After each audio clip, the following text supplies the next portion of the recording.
bagenzi banje, abakristo bagenzi banje, ko umwanzi ahagaze ari maso ngo azerera nk'intare ishaka uwiconcomera. Kubera iyo mpamvu abantu benshi bakaba bicara bavuga ngo zararangiye. Umugabo witwa Mukristo yabivuzeho aganira na mugenzi we Byiringiro, aravuga ngo abaza bavuga ko zarangiye, umwanzi wacu atakigira imbaraga, ari umunyabwoba, ngo zarangiye, twebwe ari amahoro, ngo n'abatari mu rugamba. Abari mu rugamba ngo ntibashobora kuvuga ibyo. Mukristo aravuga ngo jewe urwo rugamba narubayemo. Bari baganiriye ku mugabo witwa umuntu w'intege nkeya, umuntu ufite kwizera gukeya. Bari baganiriyeho ukuntu yahuye n'abambuzi baramwambura. Noneho Byiringiro abaza Mukristo, ni gute umuntu ashobora kwemera ko umwanzi Satani amwambura ibye, kandi tuzi amakuru ko yaneshejwe, ari umunyabwoba, byarangiye. Mukristo aramubwira ngo abaza bavuga ayo magambo ko byarangiye, ukanezerwa ukavuga ngo byarangiye ku bantu bari maso, byarangiye ku banyembaraga. Abanyembaraga Satani ntaco ashobora kubatwara.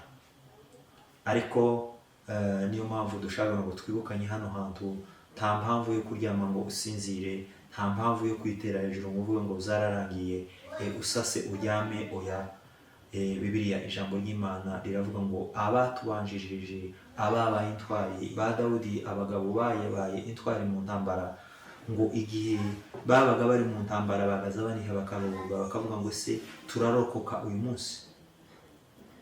Niyo mpamvu Yefuta uriya munsi yagiye mu rugamba yaravuze ngo Mana, nimba ngiye nkarwana nkanesha, kogera nkagaruka, ico mpurirana naco ndagitahije ubutwari. Niyo mpamvu turimo tubwira abantu ngo nta mpamvu yo kunezerwa uvuge ngo zose zararangiye ngo nuko ngo ugende wicara kubera impamvu z'uko uri umuyumbe, kubera uri umukristo, kubera oya. Ijambo ry'Imana riravuga ngo dukanguke tube maso, dutware intwaro zose z'Imana kugira ngo tubashe guhagarara tudatsinzwe n'uburiganya bw'abanzi. Abanzi bacu turwana nabo tibare muri uyu mubiri, ni imyuka mibi, n'abategeka isi mwijima, n'abafite ubushobozi. Kubera izo mpamvu Pawulo aravuga ngo duhagarare dushikamye, dutware intwaro zose z'Imana kugira ngo tubashe gutsinda umwanzi. Nimube maso, nimubashe guhagarara mutitwaje ikintu icyo ari cyo cyose cyo kuvuga ngo zararangiye. Yesu yarabirangije ku ruhande rwiwe, ariko asiga intambara, asiga avuze ngo rero buri wese yikorere umusaraba we amukurikiye, ntacyo bitwaje, pamoja n'umusaraba wawe n'ibyo urimo byose, byaba ari ibyago n'amakuba, ibyo urimo byose ubijane kandi ukurikire Kristo. Rero ntabwo zoroshe kubisobanura kugira ngo abantu babyumve. Tiwaba ufite ibyago n'amakuba, tiwaba ufite urwaye ibirwara butandukanye, nta kintu wakwitabaza udafite uwo wahamagara ngo agire icyo akumarira, numara uvuge ngo Satani.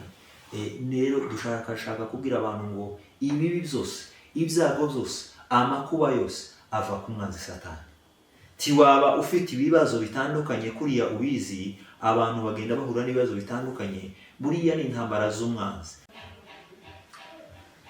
Twongeye gushima Imana y'Umwami wacu Yesu iduhaye umwanya wo kuganira n'abantu twirukanye ijambo ry'Imana.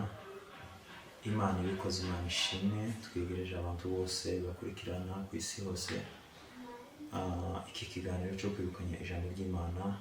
Turabegereje, Imana ibamugisha kandi Imana ibagirire neza. Twatekereje kuganira ikiganiro twirukanya abanzi turwana nabo, abanzi bacu, abanzi b'uru rugendo ruja mu ijuru, abari bo mu buryo dusoma ijambo ry'Imana tukamenya ngo ni bande. Imana ibamugisha. Ndatekereza ko ari byiza cyane. Ikibazo cyo kutamenya umwanzi kiba ari ikibazo gikomeye, mu gihe ushobora kwisanga uri kumwe n'umwanzi ariko utazi ngo ninde, icyo nicyo dushaka kwirukanya. Ni bande turwana nabo? Turasoma hano mu Baefeso, Abaefeso 6:12. Abaefeso 6:12 haravuga ngo Abaefeso 6:12 haravuga ngo kuko tudakirana n'abafite amaraso y'umubiri, ahubwo dukirana n'abatware n'abafite ubushobozi n'abategeka iyi si y'umwijima n'imyuka mibi y'ahantu ho mu ijuru. Amen. Nibyo dushaka kugira ngo twibukanye, tumenye abanzi. Aba nibo banzi bacu. Ndashaka kugira ngo abayumbe, abavugabutumwa, abakirisitu muri rusange, tumenye abanzi. Hano hanze abantu bakunze kuvuga ngo abanzi ngo baraneshejwe, kubera ibyo ngo ni amahoro. Nuko niko bimeze. Yesu yanesheje umwanzi Satani, ariko twebwe turacyari ku rugamba. Niyo mpamvu dushatse gusoma iri jambo. Ni Pawulo yaryanditse, kandi yabyanditse ari uko Yesu yamaze kunesha urugamba. Ariko aravuga ngo aba nibo banze turwana nabo, turwana n'abatware, abategeka iyi si y'umwijima, imyuka mibi y'ahantu ho mu ijuru. Naringize ngo twibutse ku gice cya mbere twaganiriye. Abashaka gukurikirana gusoma neza mu bijyanye n'ubuntu bw'Imana, bakurikirana basoma mu gitabo cy'Abakorinto ba mbere 13:2, n'Abakorinto kandi 12:2 kugeza kuri 4. Abakorinto ba mbere 13:2 gukomeza. Abakorinto ba mbere 12:2 kugeza kuri 4. Bakongera bagasoma basome Zaburi 119:33 kugeza 34, Zaburi 38 guhera ku murongo wa 19. Rero nico twari dushatse habe bokomeza no muri Matayo 5:16 mu bintu bijanye n'abavuga ibyo badakora, ukuntu ari imiringa ivuga, ibyuma birenga abadafite kwizera nyakuri kuvugwa mu butumwa bwiza. Tugaruke ku kiganiro cyacu dutangiye igisobanura. Turashaka kugira ngo dusobanure, tuganire neza abanzi bacu. Abanzi bacu ntabwo basanzwe, ni imyuka mibi, ni abategeka iyi si y'umwijima. Nabo nibo dushaka kugira ngo tuganire. Ndashaka ngo mukebure abayumbe bagenzi banje, abavugabutumwa bagenzi banje, abakristo bagenzi banje, ko umwanzi ahagaze ari maso ngo azerera nk'intare ishaka uwiconjomera. Kubera iyo mpamvu abantu benshi bakaba bicara bavuga ngo zararangiye. Umugabo witwa Mukristo yabivuzeho aganira na mugenzi we Byiringiro, aravuga ngo abaza bavuga ko zarangiye, umwanzi wacu atakigira imbaraga, ari umunyabwoba, ngo zarangiye, twebwe ari amahoro, ngo n'abatari mu rugamba. Abari mu rugamba ngo ntibashobora kuvuga ibyo. Mukristo aravuga ngo jewe urwo rugamba narubayemo. Bari baganiriye ku mugabo witwa umuntu w'intege nkeya, umuntu ufite kwizera gukeya. Bari baganiriyeho ukuntu yahuye n'abambuzi baramwambura. Noneho Byiringiro abaza Mukristo, ni gute umuntu ashobora kwemera ko umwanzi Satani amwambura ibye, kandi tuzi amakuru ko yaneshejwe, ari umunyabwoba, byarangiye. Mukristo aramubwira ngo abaza bavuga ayo magambo ko byarangiye, ukanezerwa ukavuga ngo byarangiye ku bantu bari maso, byarangiye ku banyembaraga. Abanyembaraga Satani ntaco ashobora kubatwara.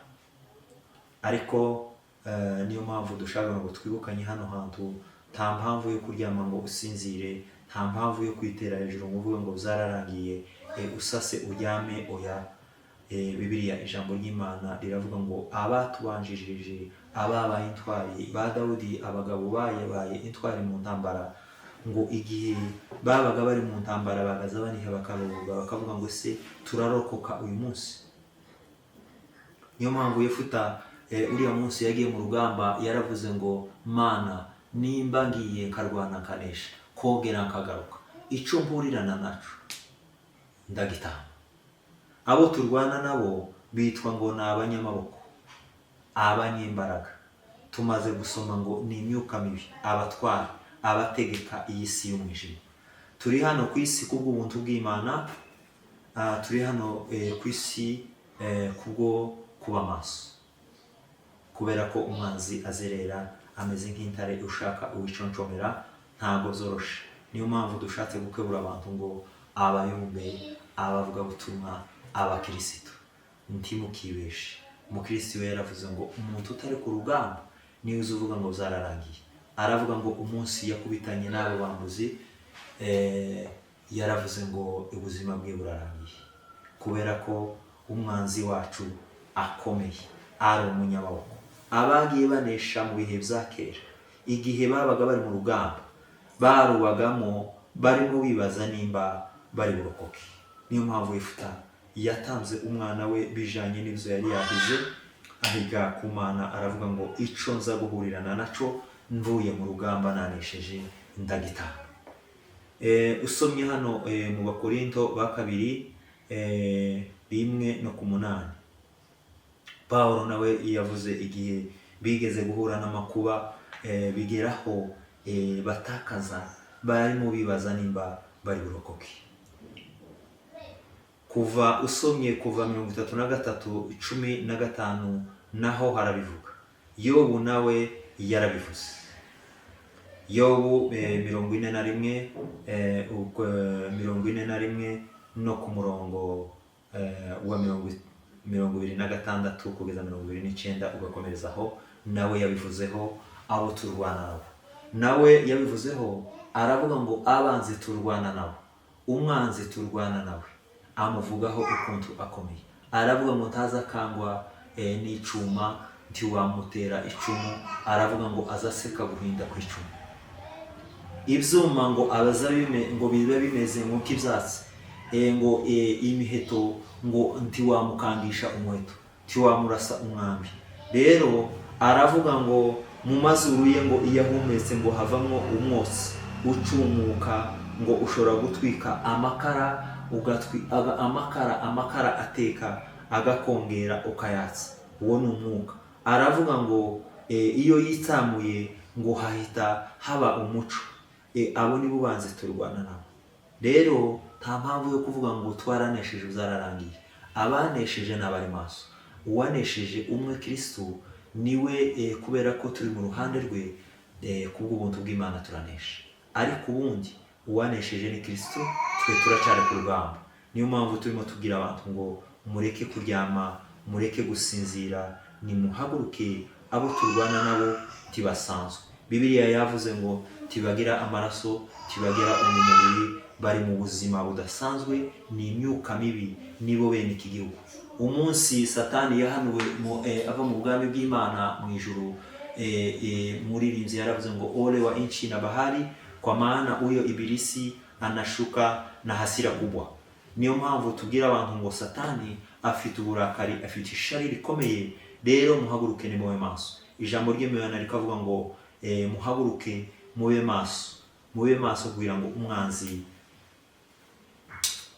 atabasha kubakubita hasi. Rero ijambo ry'Imana hano mu Efeso rikavuga ngo dutware intwaro zose z'Imana kugira ngo tubashe, kuko abo turwana nabo tibasanzwe, tibaba muri uyu mubiri sabi n'ahangaha. Kubera izo mpamvu Bibiliya ikavuga ngo tube maso, ikavuga ngo dutware kwizera nk'ingabo, niko kuzadushoboza kuzimya imyambi y'aba mubi yaka umuriro.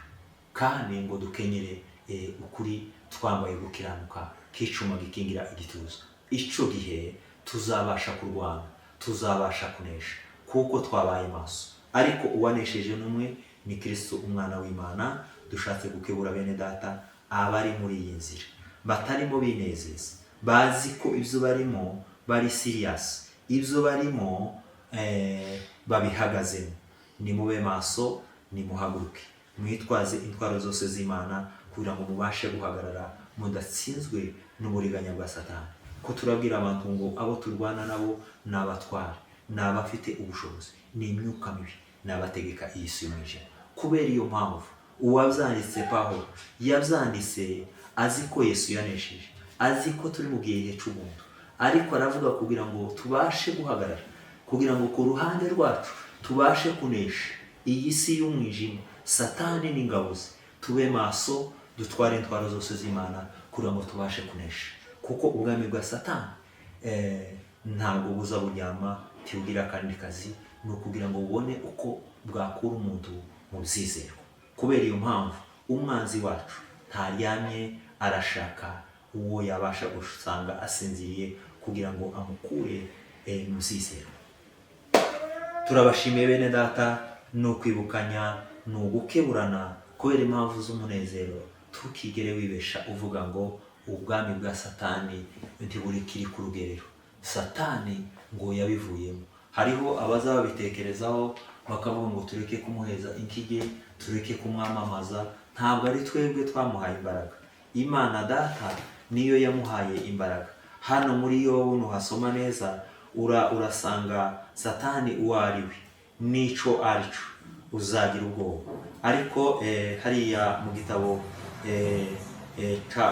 ca Yobu kirasubira kikavuga ngo nako mukristo iwe aravuga ngo se no nimba umwanzi turwana nawe adashobora gukangwa n'icumu, aseka guhinda kw'icumu, adashobora gukangwa n'imiringa, adashobora gukangwa n'inkota, aravuga ngo se ninde wabasha guhangana n'uyu mwanzi? Twe abasirikare ba Kristo barwana bagendesha amaguru twakwitanga umuntu umeze gutyo? Usomye kiriya gitabo aravuga ngo keretse ngo tujanye kwizera nko kwa Yobu. Ukwizera kwa Yobu nako tikwari gusanzwe. Ifarashi ya Yobu ngo yarigira umugara ngo uhungabana, ngo kwivuga kwayo ngo kwari gutera ubwoba, ngo izica mu bikombe igenda iguruka, Imana ngo yayihaye imbaraga, ngo izigenda iguruka ngo yishimira imbaraga zayo. Iyo yumvise ngo akaruru ikumva induru y'abanzi, ingabo ngo tishobora guhindukira ngo igire ubwoba, ngo ahubwo ngo izirihera kure ngo intambara, ngo ikirukanka isanga y'intambara iri, ngo nubwo wayerekeza icumu ngo tishobora gutinya ubwoba.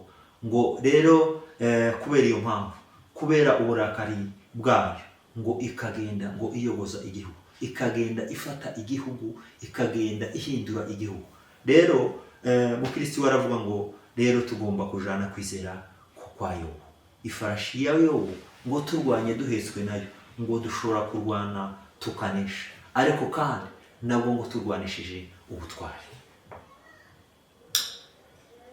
Niyo mpamvu turimo tubwira abantu ngo nta mpamvu yo kunezerwa uvuge ngo zose zararangiye ngo nuko ngo ugende wicara, kubera impamvu z'uko uri umuyumbe, kubera uri umukristo, kubera oya, ijambo ry'Imana riravuga ngo dukanguke tube maso, dutware intwaro zose z'Imana kugira ngo tubashe guhagarara tudatsinzwe n'uburiganya bw'abanzi. Abanzi bacu turwana nabo tibare muri uyu mubiri, ni imyuka mibi, ni abategeka iyi si y'umwijima, ni abafite ubushobozi. Kubera izo mpamvu Pawulo aravuga ngo duhagarare dushikamye, dutware intwaro zose z'Imana kugira ngo tubashe gutsinda umwanzi. Nimube maso, nimubashe guhagarara mutitwaje ikintu icyo ari cyo cyose cyo kuvuga ngo zararangiye, Yesu yarabirangije. Yesu yarabirangije ku ruhande rwiwe, ariko asiga intambara, asiga avuze ngo rero buri wese yikorere umusaraba we amukurikiye, ntacyo bitwaje, pamoja n'umusaraba wawe n'ibyo urimo byose, byaba ari ibyago n'amakuba, ibyo urimo byose ubijane kandi ukurikire Kristo. Rero ntabwo zoroshe kubisobanura kugira ngo abantu babyumve. Tiwaba ufite ibyago n'amakuba, tiwaba ufite urwaye ibirwara butandukanye, nta kintu wakwitabaza, udafite uwo wahamagara ngo agire icyo akumarira, numara uvuge ngo Satani. Rero dushaka kubwira abantu ngo ibibi byose, ibyago byose, amakuba yose ava ku mwanzi Satani. Tiwaba ufite ibibazo bitandukanye kuriya ubizi, abantu bagenda bahura n'ibibazo bitandukanye, buriya ni intambara z'umwanzi. Satani aba ari mu kazi kiwe.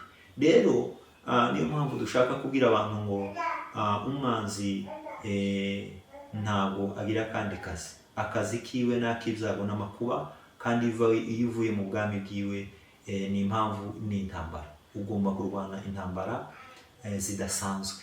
Rero ko turabwira abantu ngo nta mpamvu yo kunezerwa ngo uvuge ngo zose zararangiye, twebwe ni amahoro, hasigaye kwinjira mu bwami bw'Imana.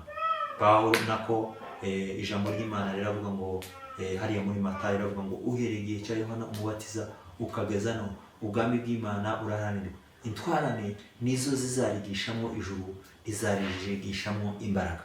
Kubwo guhaguruka, kubwo kuba maso, kubwo gutwara intwaro zose z'Imana, tuzinjira mu bwami bw'Imana.